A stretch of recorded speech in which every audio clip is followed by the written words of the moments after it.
No heipä hei ja tervetuloa uuden Tomina Faar-videon pariin. Ja ette arvaa missä on nytten. Tai sitten jos mä oon julkaissut näitä aikaisempia videoita, niin varmaan voitte arvatakin. Mä nukuin tämmöisessä 100-vuotiaassa ladossa täällä Kotkassa. Että oli ihan makoisat yöunet, että ei ole valittamista ja Jannelle vaan kiitoksia, että tarjosi mulle tämmöisen paikan. Mulla on tämmöiset matkakengät tällä kertaa ihan kotimaista tekoa sievin. Siis nämähän on niinku työkengät. Mutta mä tykkään näistä niin paljon, niin mä ihan niinku pidän näitä jatkuvasti. Ja tällainen paikka, mäpä esittelen vähän.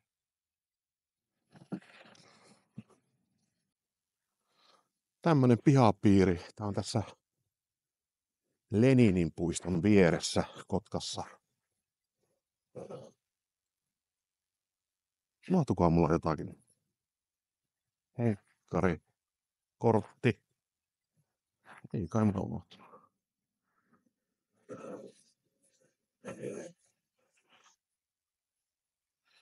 Tosi idyllinen paikka kyllä.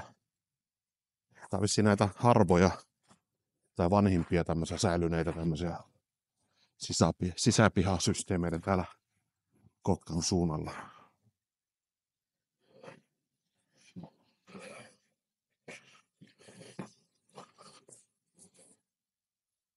Mä kuitenkin unohdin jotakin, mieli on jännä, että se tietää asioita, mitä ei tiedosta. Ja sitten se, että mihin suuntaan. Kaipa se keskusta oli tuolla vasemmalla, kun sillä on kirkko. Näin mä voisin väittää. Eli okei, nyt aletaan olla tässä pelipaikoilla, eli kaverin baarin nimi on Masto. Ja tässähän se on. Tossa vastapäällä. Ja sinne siis. Mikä tää katu on itse asiassa? Kotkan katu. Ihan saa kirkon vieressä. Kirkko on rakennuksen takana. Kotkan kadulta löytyy semmonen baari kuin Masto. Irlantilainen viskibaari tai suomalainen viskibaari. Irlantilaisilla viskeillä ja skottilaisilla viskeillä ja niin edespäin. Ja irlantilaisilla vivaatteilla. No, tulin tähän lauantai-iltaan viettämään tänään Euroviisukki. Finaalit ehkä näkyy TV:ssä, en tiedä, mutta ei sillä sen väliä. Niin istuttiin siinä terassilla baarin omistaja Filippiinin kaveri Jannen kanssa, niin sitten tähän pöllähti paikalle uusia tuttavuuksia. Eli terve. Janne ja tässä on Päivi. Päivi. Moi. Eli sain tietää, että Janne on seurannut kanavaa jonkun aikaa ja tänään onnistui tämmönen extempore tapaaminen, niin Joo. Ihan mahtava homma kyllä. On seurannut kanavaa jo muutaman vuoden ja nyt tämmönen mahdollisuus tuli, niin ehdottomasti tultiin tapaamaan Tom. Joo. Mikä muuten Filippiineissä kiinnostaa sille erityisesti? No yleensäkin Aasia. Joo. Se kiinnostaa kyllä. Että Joo. Onko sä käynyt Aasiassa? Taimaassa on tietysti käynyt monta kertaa. Okei. Että se on niinku se varmaan niinku samantyyppistä vähän se. No on se samantyyppistä, sitten hyvin erilaista niin. myös. Mutta... No, mutta siis se kuitenkin kiinnostaa toi Aasia yleisesti. Joo. Niin tosi mukavaa, kun nyt tavattiin tässä. Ja... No, seurannut sinua tuossa jo useamman vuoden. Tää oli jotenkin absurdia, että nyt ollaan tässä. Kotkassa tavattiin sitten. Ihan mahtava homma. Noniin. Tämmönen pieni mukava tavaran seuraaja maailmalla, että nykäskää vaan hihasta, jos näette tuolla jossakin kadulla kävelevää ja moristakaa. Okay. Joo. Eli hyvät illat teille. Kiitos. Joo. Kiitos samoin. Joo. Tai semmosia vaikka mitä kannattaa maistaa esimerkiksi. Joo. Niin. Noniin, tässä. Käykö se jo? Joo. Noniin, Otto 1. Noniin. Niin. Noniin, mistäs me lähdetään? Lähdetään liikkeelle täältä näistä tämmöisistä mielenkiintoisista, elikkä eihin jo sanoa tästä Octomoresta, eli tää oli nyt on jo vahvempaa, mutta se oli siis savusi viski, mitä saa Suomesta. Eli jos niinku tykkää oikeasta savusesta, niin se on niinku tosi tykkiä tavaraa. Ai siis savuisin viski? Joo, siis se on niinku todella savuinen. Sitten niin voidaan hyppää aasisiltana noista savusista tänne niinku täällä osastolla meidän savuviskit, että meillä löytyy paljon niinku, löytyy Taliskeriin, on sieltä Isle of Skylta, eli ne on tosi semmosia merellisiä, että sieltä löytyy tosi paljon semmosia niinku merenmakuja ja semmosia. Ja sitten niin löytyy Laproakia vähän eri malleja, tässä on Laproakin 10, joka on niinku semmonen kestosuosikki Suomessa, että se on varmaan niinku Suomen myydyin savuviski taas. Kirkkuviskiä nämä? Ei, nämä on skotteja. Nämä on skotteja, joo. Sitten löytyy mun oma henkilökohtainen suosikki Taliskerilta. Semmonen Taliskerin Exploradori. Se on hieman hintavampi, mutta se on kans aivan loistavaa. Siinä on semmosia jopa lihaisia aromeja. Ja sit kun laittaa pari tippaa vettä, niin sieltä saa semmosia makeita. Se on oikein semmonen niinku... Se on tärkeä se vesi siihen. Joo, monen viskin kyllä on. Se avaa sitä viskiä ihan eri tavalla, että sieltä tulee ihan erilaisia. Kylmää lämmintä vettä? No ei kylmää, ehkä vähän semmoista huoneenlämpöistä. Tai jopa vähän lämmintää, että se riippuu ihan. Ja, sitten löytyy täältä Port Charlotte, eli tää on Tislamo, joka on tehnyt nää Bruichladdichin Port Charlotte, että on niinku meillä myydyy niinku savuviski, että se menee ihan kuumille kiville. Et siinä on tosi uskomattomat aromit, että se kannattaa ehdottomasti kokeilla. Sitten voidaan hypätä tähän tavalla, niin tää on siitä mielenkiintoinen, että tää on taiwanilainen viski, valittu vuonna 2015 jopa niinku, kyllä, parhaaksi. Se on ollut maailman paras viski vuonna 2015. Sieltä löytyy tosi paljon semmosia komplekseja makuja. Joo, kyllä. Se kannattaa silleen niinku hissukseen veden kanssa maistella, että sieltä löytyy tosi paljon eri. Se on tosi hyvä. Sitten löytyy vähän suomalaista kuusikkoa. Tämä on niinku ensimmäistä laatuaan niinku Suomessa semmoinen niinku superblendis, että siellä on niinku 6 eri suomalaista tislaamoa, mitkä on lyönyt soossit yhteen ja siinä on niinku tulos. Ja se on sen takia mielenkiintoinen, koska se on niinku ensimmäinen Suomessa tämmöinen. Niinku. Et se on myös mielenkiintoinen. Sitten meillä löytyy muutama pullo Japanista. Japanista löytyy Kamiki sitten löytyy Nikka Tislaamolta, on yksi niinku isoimpia tislaamoja Japanissa ja niinku semmosia suosittuja. Sitten on myös niinku, täältä löytyy Hibiki on aina kestosuosikki. Se on Santorilta, mikä on Japanin vanhin tislaamo esimerkiksi. Sitten täytyy mainostaa vielä, täältä löytyy täältä piilosta Nikka Coffee Maltti. Tää on mielenkiintoinen sen takia, koska tässä on sellainen viski, missä on ihan älyttömiä niinku semmosia jopa suklaan aromeja. Et se on niinku hyvin mielenkiintoista, koska japanilaiset on yleensä tosi semmosia niinku vähän jyrkkiä viskejä. Ja tää on taas vähän semmonen niinku makeampi ja semmonen pehmeämpi. Erinomainen. Sitten irkkuosastoa löytyy. Irkut 3 kertaa tislattuin, aina aika pehmeitä, että sieltä löytyy vaikka mitä, että tässä on esimerkiksi Jamesonin Stoutti, kaikki tietää varmaan Jamesonin, ja toi Stout Edition on se on loppukypsytetty siis Stoutti-tynnyristä, mikä antaa siihen semmoisen omanlaisen niin kuin maun. Sitä mä tykkään suositella semmoisille, jotka vaikka vasta niin kuin aloittaa viskin maistelua tai jotain. Se on tosi semmoinen helppo juotava. Joo. Sitten mitäs mä vielä? Sitten mulla löytyy täältä piilosta vielä Jamesonin tästä Jamesonin 18, tää on talon pehmein viski. Joo, pehmeä on hyvä. Pehmeä on yleensä hyvä. Niin. Kyllä, pehmeä on hyvä. Sitten löytyy vielä muutama savuviski täältä ylhäältä, Ardbergi skottilaista, nekin on tosi semmosia merellisiä ja semmosia oikein puisia ja semmosia niinku. Et löytyy vähän eri makuja, että tää Grooves se on uusin Ardbegi meillä, se on mielenkiintoinen, siinä on jopa niinku chilin semmosia pieniä aromeja, että niitä on hauska yrittää hakea sieltä. Chiliä viskissä? Joo, no ei sinne ole niinku laitettu silleen niinku chilin palasia, vaan siellä on, sanotaan, että siellä on semmonen chili-aromi. Jotain chiliöljyä ehkä tai? En osaa sanoa, tuskin, mutta... ja sitten on tossaan toi Ardbegin 20-something 23-vuotias, on meidän talon kallein viski. Et se on semmonen, minkä halusin vielä näyttää. Sitten löytyy muutama bourboni tuolta noin jenkkityyliin, Buffalo Trace, yksi vanhempi jenkeissä, semmonen klassikko. Ja sitten on täällä takana tää hieno pullo Angel's Envy, joka on kans bourboni, mutta se on sen takia outo bourboni, että se on siis loppukypsytetty portviinitynnyrissä. Okay. Siinä nyt oli tämmönen nopea rundown niinku tämmöisestä. Erittäin asiantunteva ja nopea. Oletko välissä yhden stoben? Totta kai. Meillä saa myös stobe. Joo. Ja sitten toi... Jos ääni tulee sun mikistä nyt, niin alkaa turha puhua tähän. Okei, no niin. Viskihän on siinä mielessä, se on hieno tuote siinä mielessä, että jokainen saa juoda sen niin kuin miten tahtoo. Ja yksi vaihtoehtoinen tapa, mitä me monesti tarjotaan meille asiakkaille, on, että annetaan maistaa niin kuin lämpimästä lasista, että millä tavalla se muuttaa sitä makua, koska se lämpö niin se muuttaa sitä armeja ja niitä, mitä sieltä tulee. Et se on ihan mielenkiintoista. Niin kokeillaan nyt. Et meillä on tässä nyt Kyron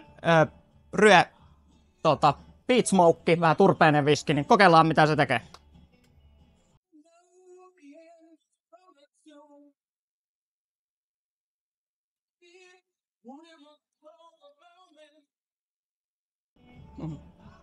Näin. Eli siinä on se. Maistaanko mä nyt teiltä? Ootas pieni hetki. Näin. No niin. Eli tässä sulla on nyt viski huonelämpöisessä lasissa.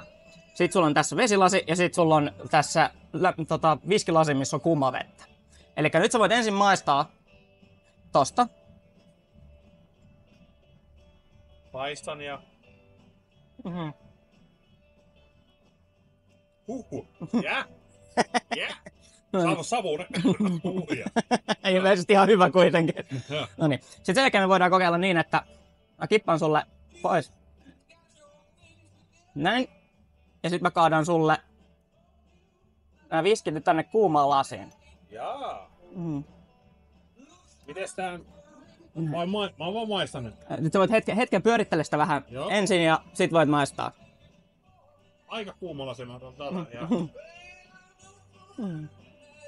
Onko nyt valmis? Ihan rohkeasti vaan. Huomaat sä tuoksus mitään eroa? Ehkä hieman pehmeämmin tuoksu saman tien.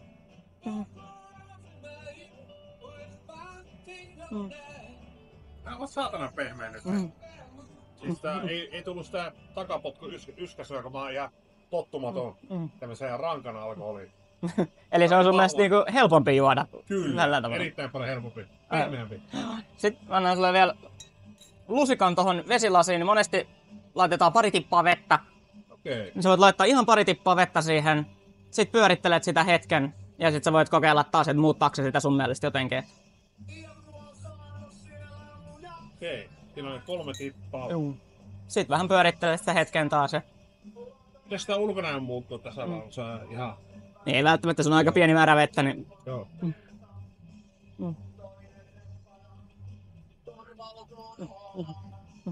Siis maistuu vahvalta viskiltä ja...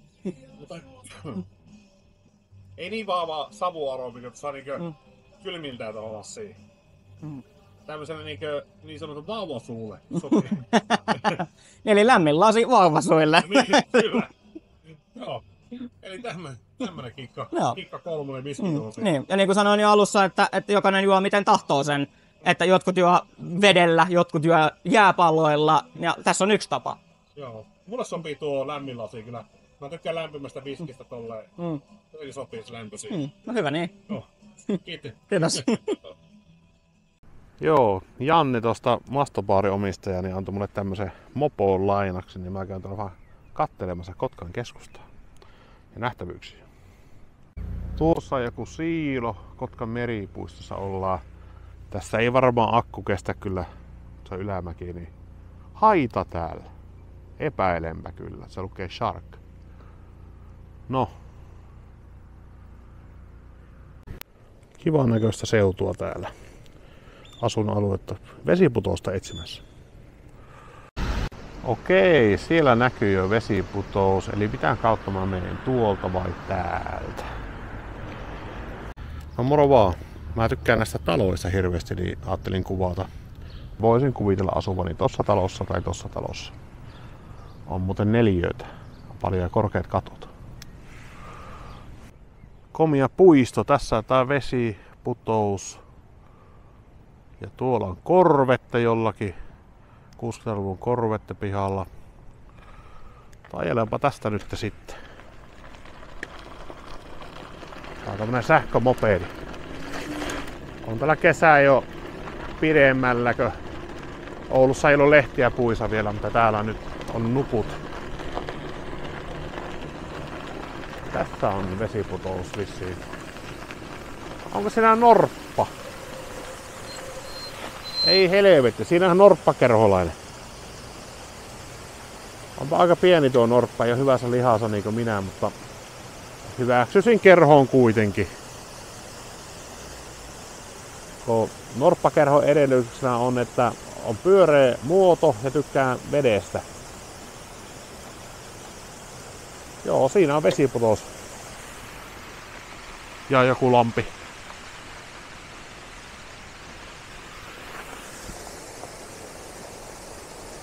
Tää on vissiin Kotkan nähtävyyksiä. Ihan kiva. Mennäänpä tonne eteenpäin.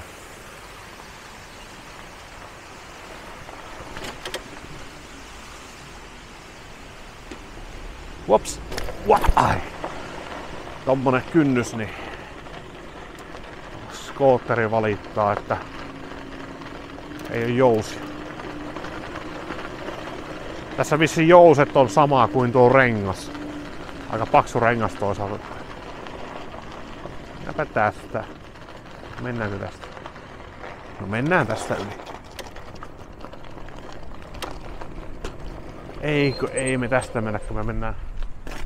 Tuolla on tommonen kivempi silta. Tuo on tommonen hatara, niin tuolla on tommonen paljon kivempi. Jos ei humpsata tonne aaltoihin. Ei helkatti. Ei edes mainita semmoista asiaa. On ollut mukava reissu tää Kotkan reissu ja Tampere oli myös. Näkee vähän tää suomalaisiakin kaupunkeja, että tosi erilaisia toisistaan kyllä nämä Suomen kaupungit on. Filippiinä ehkä enemmän on semmoista samankaltaisuutta, no en mä tiedä, Palavaniin verrattuna Dumaguete on ihan erilaisia kyllä myös. Hop. Täällä on tietenkin veneitä paljon, kun tää on meren äärellä.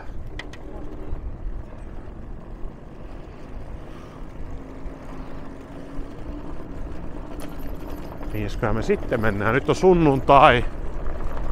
Ei tää hirveästi liikennettä, ei oo mikään Kotkan meripäivät todellakaan nyt. Katsotaanpa kartasta. Joku puiston tapainen tässä, niin käy pyörähtämässä. Kiva ja siisti. Ja tämmönen parikymmentä astetta täällä varmaan on, tai 18.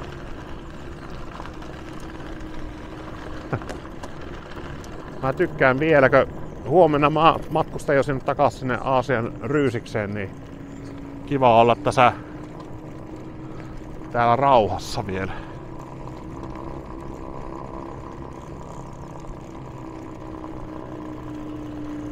Mikähän tehdä siellä on? Pari prossaa vielä tossa. 3 palkkia on täysin, 2 palkkia kun menee alamäkkeen, niin silloin kun menee ylämäkkeen se näyttää 1 palkkia vaan, että eihän tässä ole muutama kilo kuljetettavana, että mitä se valittaa tämmönen Kiinan ihme. Joo, käännetäänpä ympäri.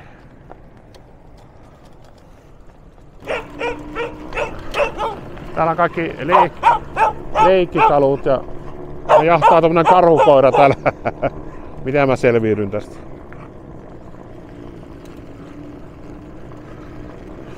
Niin ei oo vaan lapsia leikkimässä tuossa, että Filippiinat olisi varmaan ihan täynnä, kun siellä on niin paljon niitä ihmisiä, niin tietenkin.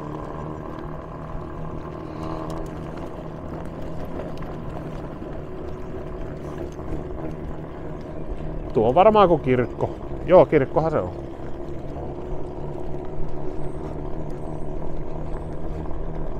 Ja siinä joku munkki istuu. Tukeva munkki. Eikö? Mikä tämä on? Maria Purpuri. Maria Purpurin patsas. Kukahan tämä on? 1800-luvulta. Pyhän Nikolauksen kirkko. Selvä. Selvä. Lähtäänpä tonne takaisinpäin, kun on akkun puolessa välissä. Täälläkin on näköjään kaupungin teatteri, että Kotkan kaupungin teatterissa nyt menossa Berliin näytelmä. Kyllä.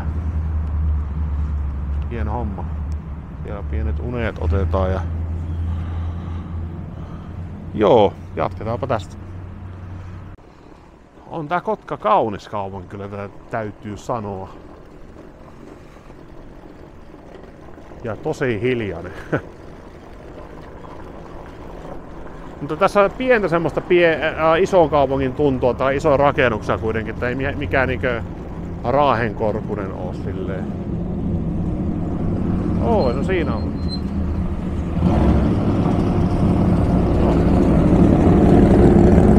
Amerikan-raut.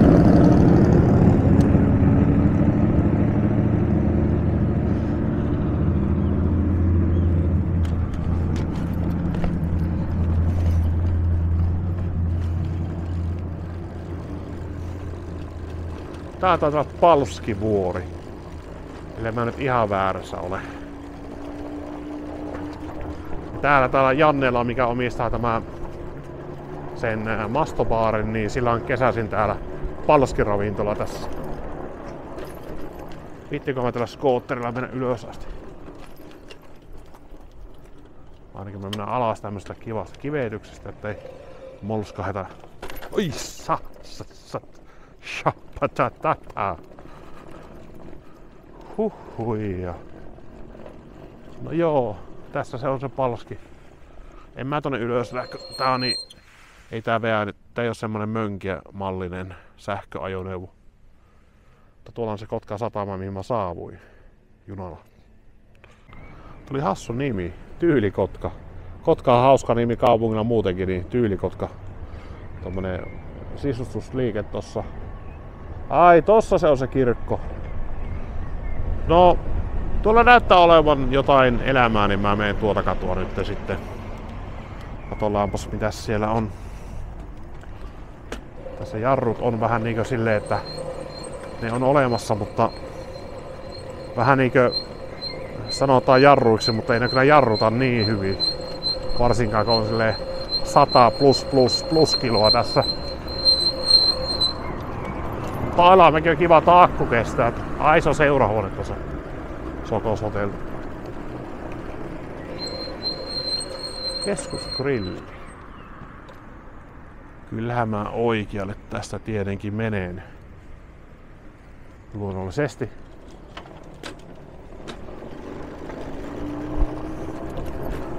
Tässä vielä yksi Hese-reissu käyvät tuolla Hesen mainos, niin ennen kuin lähtee sinne Bangkokiin, kun siellä ei ole Hesburgeria siellä.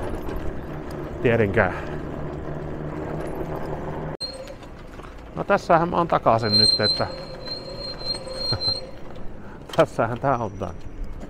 Tähän tulee laajennus tähän pubiin. Tämä hautaustoimisto muuttuu pubiksi lähiaikoina.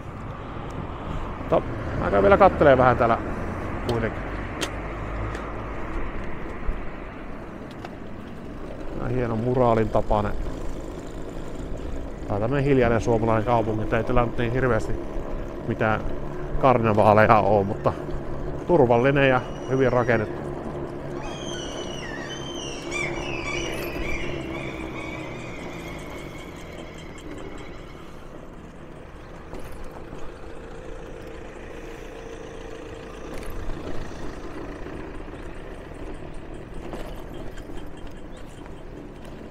Ei vitsi, nuista portaista mä en kyllä pääse tohon tällä pyörällä.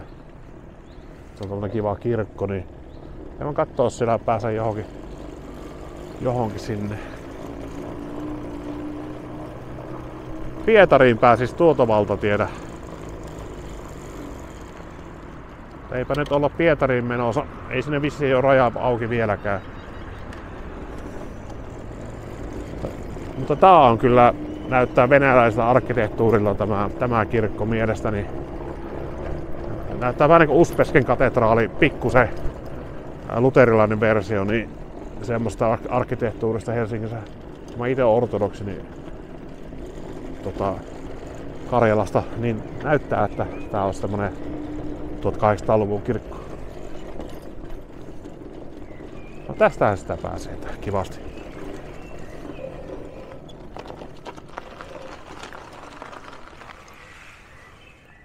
Joo, se on kirkko. Alkoi heti soimaan päässä tämä...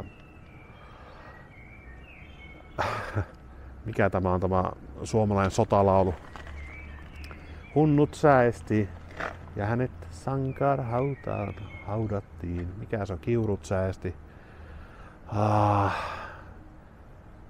Mikä se on se laulu? Mä laitan sen tohon, mutta mä kuuntelen sitä aina kun mä loppuillasta tosi humalassa joskus, niin mä laitan sen suomalaisen sotalaulu soimaan, niin muistaa elämän realiteetit silloin. Evakon laulu. evakon laulu kun kuuntelee, niin muistaa, että ei saatana etuoikeutettua elämää mäkin elän täällä nyt nykyään Suomessa.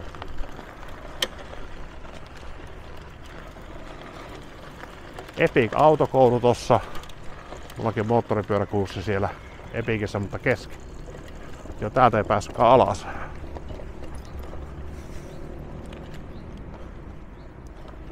Siis tossa haudassa, sankarihaudassa oli vuosiluku 46. Miksi se kuoli 46 vuonna? Oh. Korporaali Aulis Johannes Ukkonen kuoli 46 vuonna. Tammikuun lopussa. Oliko se Lapin-sota sitten? Kaikki muut on 40... Oh! Saakeliko painoin kaasua, kun tässä seisoskelee. Yksi on kuollut 46. On se vammoihinsa kuollut sitten. Mutta sankarihautoja.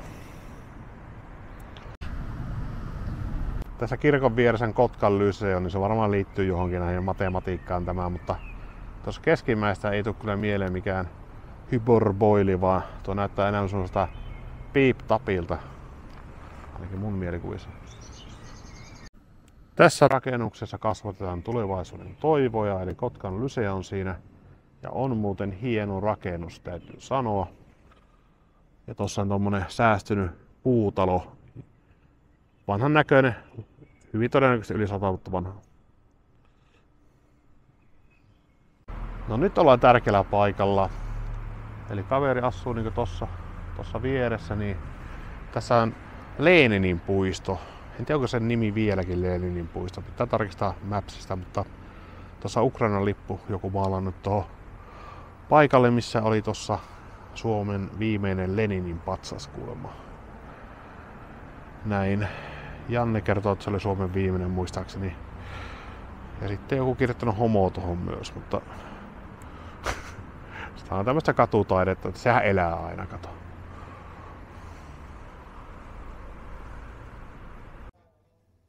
Okei, mä kokeilen tätä rommikola erikoista täältä.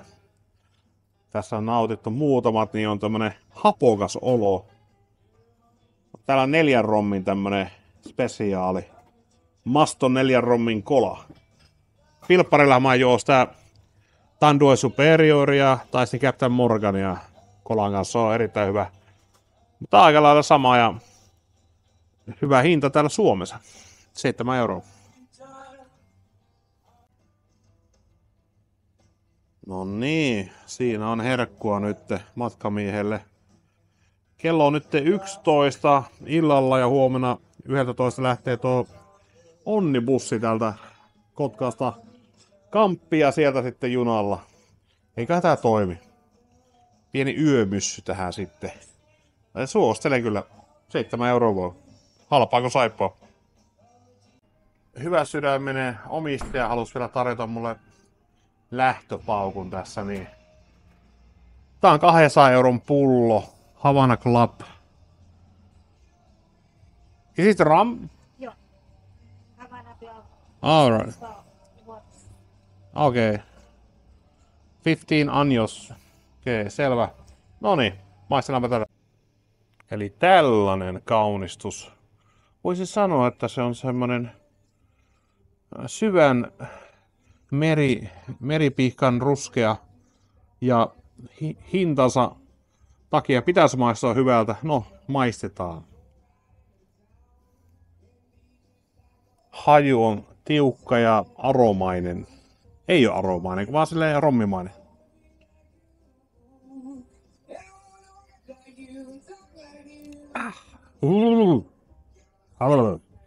Nonni.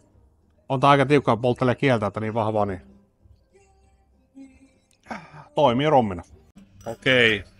Nyt on tapahtunut semmoista, että videolle tulee tämmönen tequila-episodi. Eli tää ei ole mitään perus Filippiino tequilaa, joka on ihan hirveetä maukasta ja myrkkyä yhtä aikaa.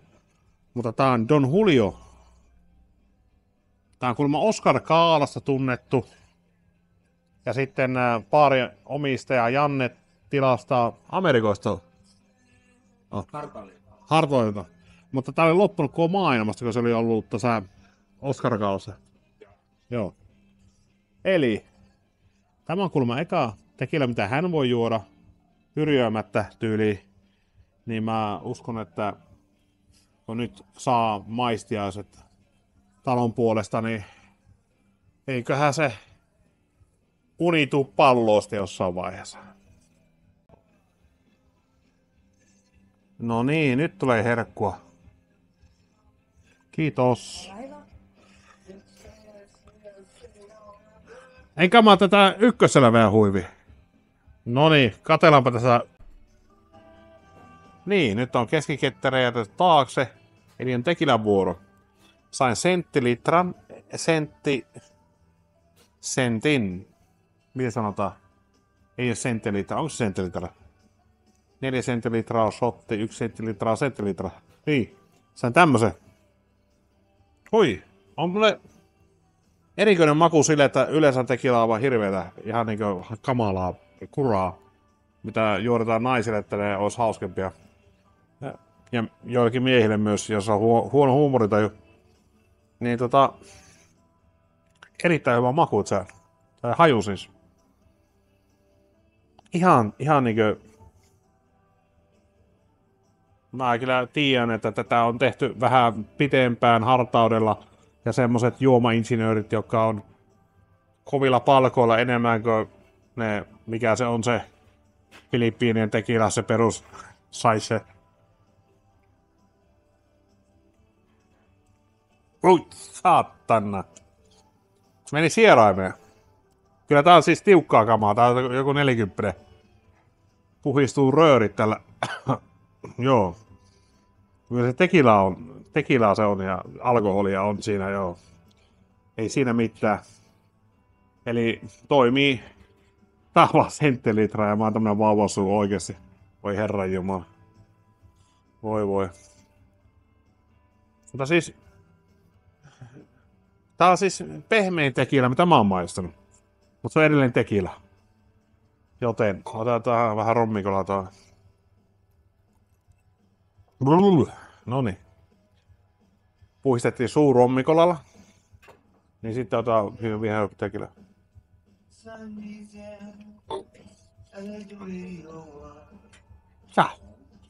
Joo. On se tiukkaa kamaa kyllä. Se on kiva, kun tarjotaan, kun en mä itse ostaa sitä, mutta tää on tämmöistä kallista herrojuomaa, niin on se kiva joskus nauttia tämmöistä etuoikeuksista. Janne tarjosi. Janne on kova jätkä. Hyvä jätkä. Kiitos. No niin, nyt on herätty 5 tunnin unien jälkeen ja mä itse asiassa kävin tässä niin eilettäin tässä niin sillä sun rätkällä. Junnu Vainiohan täältä kotossa saatana. Niin on.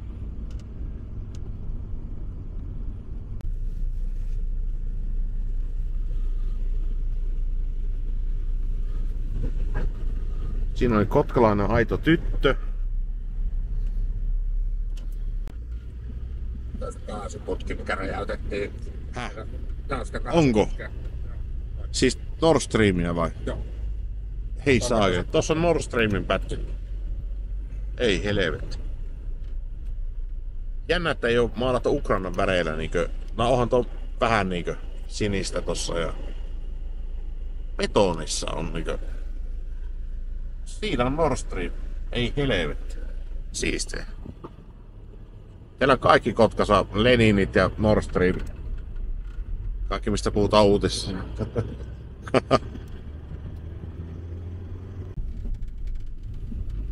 Mikäs täällä Kotkassa ajellessa? Viimeiset Suomi-fiilingit vielä ennen Aasiaa. Näitä mä eilen ihastelin näitä taloja, että niinku tommosissakin niinku... Mä tykkään tässä katosta hirveästi, kun siellä on tilaa sitten. Se ei ole semmonen harjakatto vaan. Mikä se on? Joku saksalainen katto, mikä... Miksi se sanoo? Joo.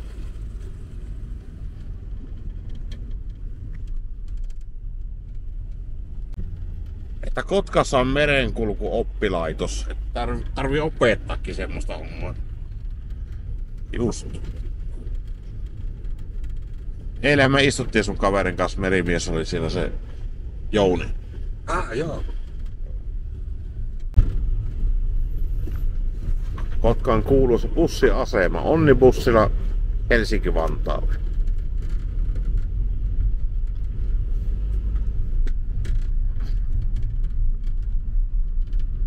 Puskina toimii Filippiinen ystävä Janne.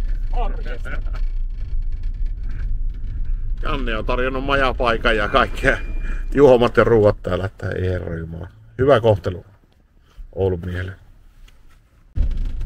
Viimeiset henkäykset Kotkasta maailman parhaan isännen Jannen kanssa.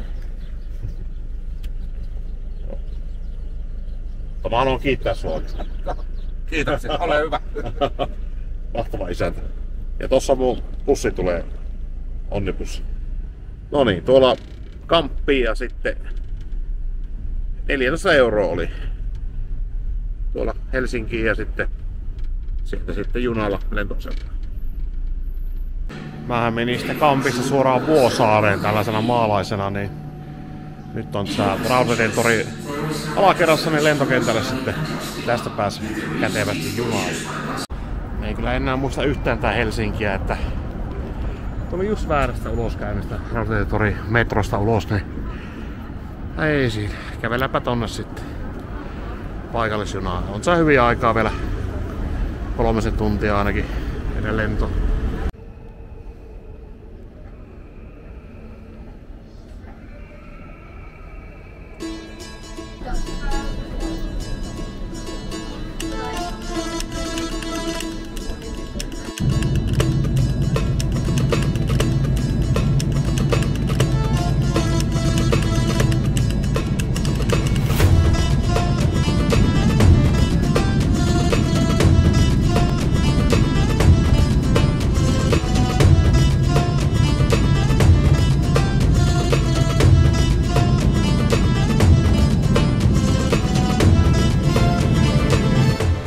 Niin, nyt saavuttiin Dohaan. Että 3 tuntia se vaihto. Joo, nyt on väsynyt matkamies päässyt tänne Dohaan asti. Matka alkoi aamulla. Mä laittanut videota varmaan ennen tätä videota siitä, niin... Ja pari tuntia tässä ja kahvilla. Olut on tuolla kuvan ulkopuolella. Ei oo olutta oikeesti. Joku täällä maailmalla pyörii, niin ei usein tapaa suomalaisia. Mutta tuli kaveri vastaan täällä Dohan lentokentällä, itse asiassa Helsingin-Vantaalle jo tuli, mutta... Eli... Jape. Mistä päin olet? Nakkila. Okei, eli Porin läheltä. Joo. Onko se mennessä Bangkokkiin vai? Kyllä. Joo. Lomalle. Joo, okei. Tai ei siinä, siistellä samalla lennolla. Joo. Tällaiseen yllätykseen.